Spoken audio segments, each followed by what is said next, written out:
What's up mga ka-Money Smart Pinoy?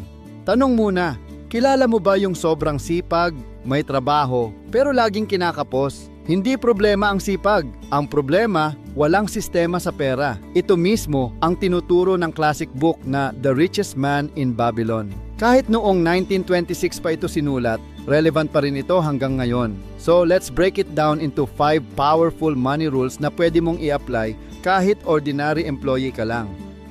Takeaway number 1. Pay yourself first. Unang rule, a part of all you earn is yours to keep. Sa Pinoy culture, ganito tayo. Pagkasweldo, nagbabayad tayo ng bills.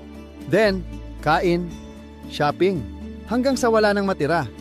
Pero ang rule ng mayayaman, magtabi muna bago gumastos. Isang halimbawa, si Kuya Roger, call center agent. Ang sahod niya ay 25,000 piso. Dati, zero savings. Hanggang sa nag-start siya magtabi ng 2,000 to 5,000 piso kada sweldo niya. After 1 year, meron na siyang 30,000 piso na emergency fund. Hindi lumaki sweldo niya, pero lumaki ang ipon niya. Takeaway number 2, control your expenses. Hindi sinasabi ng libro na huwag ka mag-enjoy. Ang sinasabi, huwag mong hayaan na kainin ng luho ang future mo.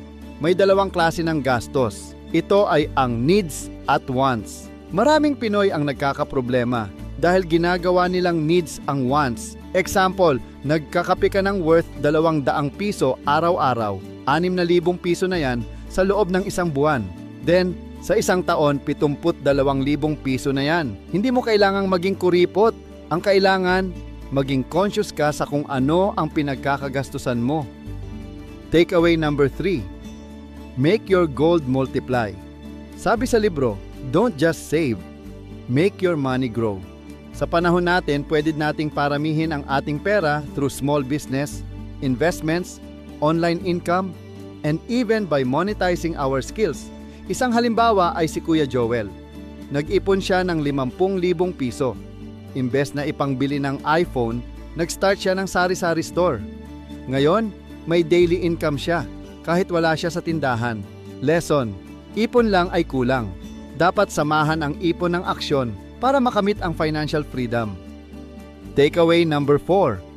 Protect your wealth. Hindi lahat ng investment ay legit.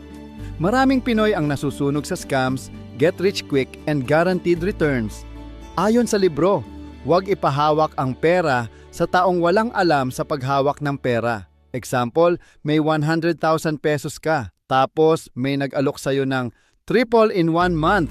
Sounds good, but 90% of the time, scam yan. Better slow and safe than fast and broke. Takeaway number 5. Invest in yourself.